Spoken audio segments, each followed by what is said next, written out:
Bismillahirrahmanirrahim. Assalamualaikum warahmatullahi wabarakatuh. Selamat pagi dan semangat pagi anak-anakku semuanya yang hebat. Mudah-mudahan kalian sehat walafiat dan tetap semangat dalam belajar walaupun masih dalam keadaan PJJ, pembelajaran jarak jauh atau home learning atau BDR, belajar dari rumah.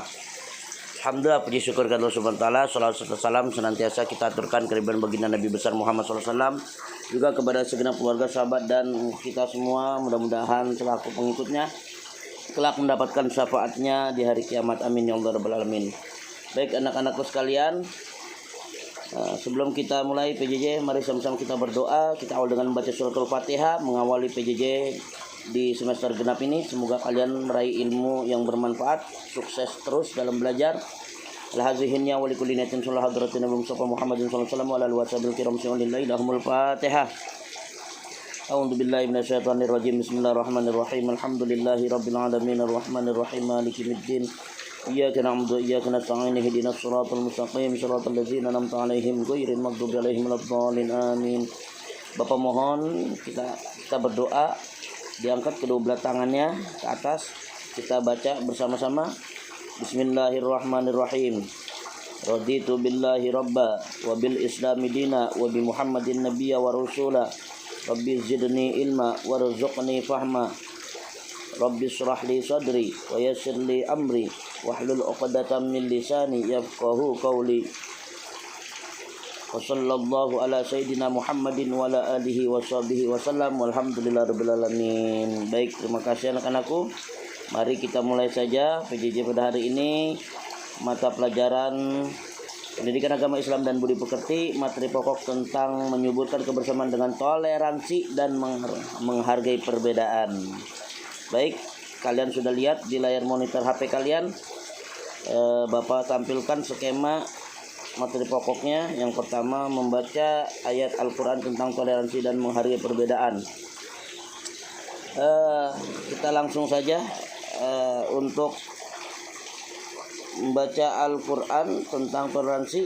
Apakah ada ayatnya, sumber hukumnya toleransi dan menghargai perbedaan? Baik, kalian bisa lihat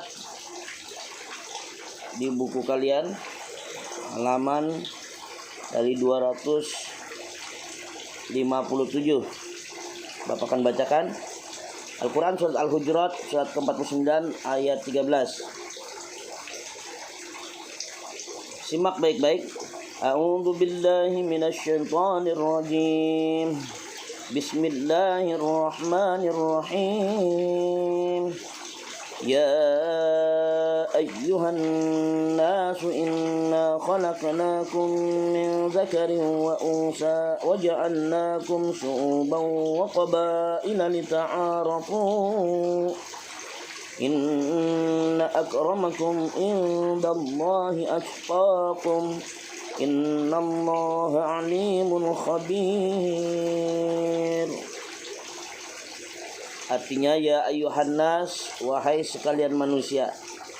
Inna khalaqnakum, sesungguhnya kami ciptakan kalian, min zakarin, dari seorang laki-laki, wa unsa, dan seorang perempuan.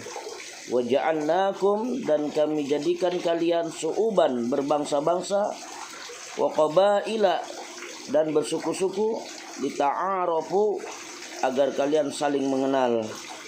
Inna akramakum indallahi atqakum, sesungguhnya di antara kalian yang paling mulia di sisi Allah adalah yang bertakwa kepada Allah. Innallaha, sesungguhnya Allah, alimul khabir, maha mengetahui dan maha teliti. Baik anak-anakku, sementara Bapak share dulu. Baik anak-anakku, Bapak lanjutkan. Kita akan bahas tentang wakaf ya. Di sini tanda berhenti. Menurut bahasa, wakaf artinya berhenti atau menahan. Menurut istilah ilmu tajwid, pengertian wakaf adalah memutuskan suara di akhir kata untuk bernafas sejenak dengan niat meneruskan bacaan selanjutnya. Wakaf dibedakan menjadi 5 macam. Berikut ini. Yang pertama, wakaf lazim. Apa itu wakaf lazim? Wakaf lazim artinya harus berhenti. Ketika kalian membaca Al-Quran kemudian menemukan wakaf lazim, itu artinya pada tempat yang terdapat tanda wakaf lazim tersebut harus berhenti atau wakaf untuk mengambil nafas, baru kemudian melanjutkan bacaan. Wakaf lazim ini disebut juga dengan wakaf tam atau wakaf sempurna. Tanda wakafnya adalah mim kecil, ya. Kalian bisa lihat ini tanda wakafnya mim kecil. Wajib berhenti kalau ada kalian membaca dalam Al-Quran, maka berhenti di ayat tersebut karena ada wakaf lazim. Seperti ini tandanya. Oke. Perhatikan contoh-contoh potongan ayat berikut yang di dalamnya terdapat wakaf lazim. Contohnya, in ayyakuna lahu walad lahu ma fis samawati walad, berhenti. Kenapa? Tidak boleh diteruskan karena ada tanda wakaf mim kecil ini, namanya wakaf lazim. Baik, yang kedua wakaf jaiz. Ketika membaca Al-Quran dan menemukan tanda wakaf jaiz, maka kalian boleh berhenti atau meneruskan bacaan wasol. Namun ada yang diutamakan wakaf berhenti dan ada yang lebih diutamakan untuk wasol atau terus. Oleh karena itu wakaf jaiz ini sendiri dibagi menjadi 3 macam. Yang pertama jaiz kafi. Apa itu jaiz kafi? Nah, ketika membaca Al-Quran menemukan wakaf jaiz kafi, maka ia boleh wakaf dan boleh wasol diteruskan. Namun lebih ditambahkan untuk wakaf berhenti. Sekali lagi, yang lebih utama adalah berhenti ketika kalian menemukan tanda wakaf jaiz kafi seperti ini, qaf lam. Contohnya mana? Nah, contohnya ini, qul atu'allimunallaha bidinikum. Ada tanda wakaf jaiz kafi, qaf lam. Baik. Kemudian bagian yang kedua wakaf jaiz yang kedua yaitu jaiz tasawi. Apa itu jaiz tasawi? Ketika pembaca Al-Quran menemukan wakaf jaiz tasawi, maka boleh wakaf berhenti maupun wasol diteruskan. Akan tetapi keduanya hukumnya sama, tidak ada yang lebih utama. Oh, kalian boleh, terserah kalian, boleh berhenti, boleh terus. Contohnya apa? Lihat. Nah, tanda wakafnya adalah seperti ini, ya. Jim kecil. Contohnya, bacakan. Qul la tamunnu alayya islamakum. Nah, berhenti. Oke, yang ketiga jaiz hasan. Ketika membaca Al-Quran menemukan wakaf jaiz hasan, maka ia boleh membaca wakaf berhenti maupun wasol atau diteruskan. Tetapi membaca wasol lebih utama. Nah, ini jaiz hasan, tanda wakafnya shad lam, ya. Contohnya mana? Wa na'lamu ma tuwaswisu bihi nafsuhu. Diterusin nafsuhu, dibaca huknya dan dilanjutkan ke ayat selanjutnya, diwasol atau disambung. Ini namanya jaiz hasan. Kemudian wakaf selanjutnya, wakaf yang ketiga, wakaf muraqabah atau mu'annaqah. Apabila pembaca Al-Quran menemukan tanda wakaf muraqabah atau mu'annaqah, maka pembaca itu harus berhenti pada salah satu tanda wakafnya. Biasanya ditandai dengan titik 3, ya, kayak segitiga ini. Titik 3 ini namanya titik 3 mu'annaqah atau tanda wakaf mu'annaqah. Berhentilah di salah satu titik tersebut kalau ada tanda wakaf seperti ini. Contohnya kita lihat, zalikal kitabu la raiba fih. Nah, kalau sudah berhenti di salah satu titik tersebut, nah kalian berhentinya di fi. Jadi raibanya nggak usah berhenti atau nggak usah wakaf, harus dilanjutkan fi karena akan berhentinya di titik 3 mu'annaqah yang kedua, ya. Hudan lil muttaqin dalam surat Al-Baqarah, ya, ayat pertama, ayat kedua, maaf. Kemudian selanjutnya wakaf mamnu. Apa itu wakaf mamnu? Maksudnya dilarang berhenti pada tempat yang terdapat tanda wakaf ini. Pada tempat tersebut dilarang berhenti karena masih terdapat berkaitan makna antara kalimat yang dibaca dengan kalimat berikutnya, sehingga terjadi perubahan makna apabila terputus dalam membacanya. Tanda wakafnya adalah lam alif nih, seperti ini. Contohnya, qalu inna ma'akum innama nahnu mustahzi'un. Jadi nggak boleh berhenti, ya harus lanjut wasol. Baik, nanti Bapak lanjutkan, durasi waktunya kelamaan. Baik anak-anakku, Bapak lanjutkan. Selanjutnya saktah. Apa itu saktah? Apabila pembaca Al-Quran mendapati tanda wakaf saktah, maka harus berhenti sejenak, tetapi jangan mengambil nafas. Tanda wakafnya adalah sin atau kata saktah, ya, seperti ini. Oke, kita lihat contohnya. Perhatikan, Bapak bacakan contohnya. A'udzubillahi minasyaitonirrajim. Bismillahirrahmanirrahim. Qalu ya wailana man ba'asana min marqadina hadza ma wa'ada ar-rahman wa sadaqal mursalun. Jadi pada kalimat mim marqadina kalian lihat ada tulisan di atasnya saktah. Ini berhenti sejenak tanpa bernapas, kemudian langsung dilanjutkan. Mim marqadina, berhenti sejenak tanpa bernapas. Hadza, kemudian dilanjutkan, namanya saktah. Baik anak-anakku, semoga kalian bisa memahami tanda-tanda wakaf, biar kalian nanti ketika membaca Al-Quran tidak salah dalam membaca ketika ada tanda-tanda wakaf tersebut. Baik, kita lanjutkan. Mari belajar mengartikan Al-Quran surat Al-Hujurat surat ke-49 ayat 13. Baik, Bapak akan bacakan. Ya ayyuha, wahai. Ya ayyuhan nasu, wahai. Ini mohon maaf, di buku paketnya salah. Kalian benarkan kalimat an-nasu ini maknanya adalah sekalian manusia, bukan sungguh, ya. Mohon maaf, ini artinya salah. Jadi Bapak benarkan, kalian juga jangan sampai keliru. Bapak ulangin, ya ayyuha, wahai, an-nasu, sekalian manusia.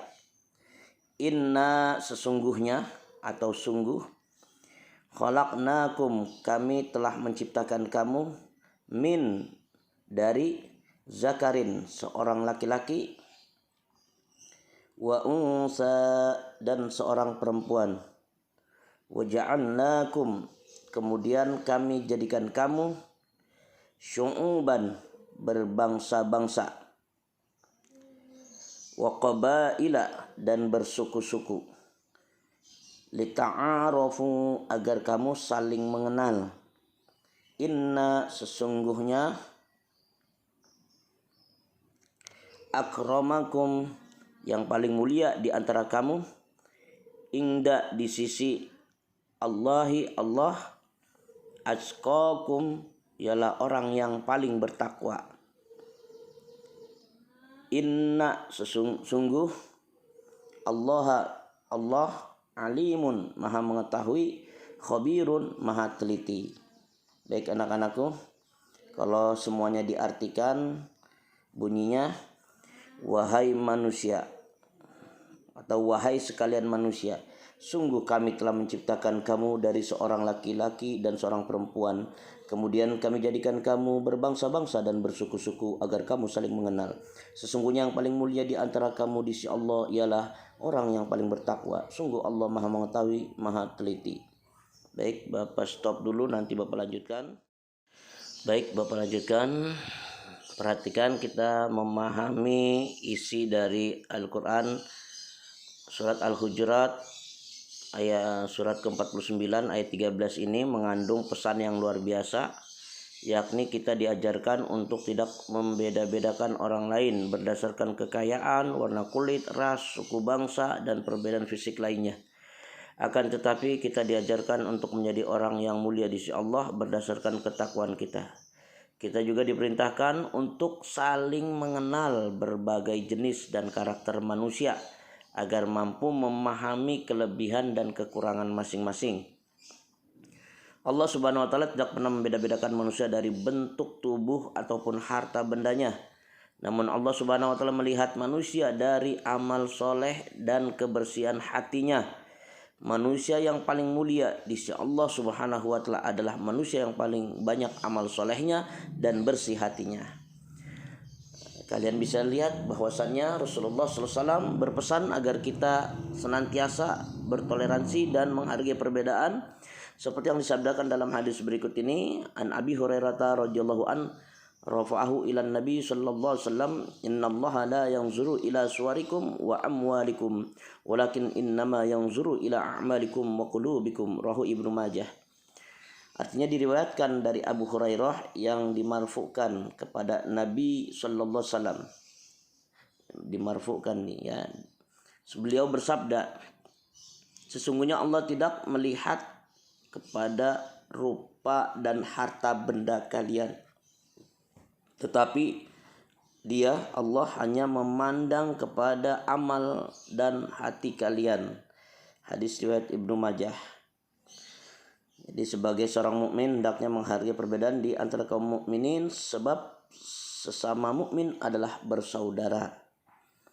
Mana dalilnya bahwa kita sama muslim atau sama mukmin bersaudara? Harus saling menguatkan satu sama lainnya. Hal ini sesuai dengan sabda Nabi Muhammad SAW.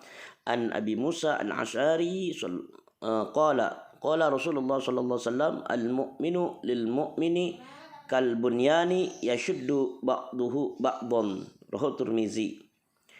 Diriwayatkan dari Abu Musa al-Asy'ari, ia berkata, Rasulullah SAW bersabda, antara seorang mukmin dengan mukmin yang lainnya adalah bagaikan satu bangunan yang paling menguatkan, yang saling menguatkan satu sama lainnya. Hadis riwayat At-Tirmizi. Baik, anak-anakku, kalian sudah memahami orang yang penuh, apakah kalian siap untuk menjadi orang yang penuh dengan toleransi dan mau menghargai perbedaan? Baik, untuk menjadi hamba Allah Subhanahu wa taala yang seperti itu tidaklah sulit, hanya perlu berlatih. Latihan yang paling sederhana adalah memulai dari lingkungan sekitar. Misalnya dalam keluarga, mau menghargai kesukaan anggota keluarga yang lain, dan di sekolah seperti mau menghargai pendapat teman-teman saat berdiskusi kelompok. Hal-hal seperti ini mungkin bagi kalian terlihat sepele, akan tetapi apabila kalian biasakan dalam kehidupan sehari-hari, maka kalian akan lebih mudah untuk bertoleransi dan menghargai perbedaan dalam kehidupan bermasyarakat, berbangsa, dan bernegara. Jika diri kita sudah terbiasa bertoleransi dan menghargai perbedaan, maka kehidupan akan menjadi lebih tenang dan penuh kedamaian.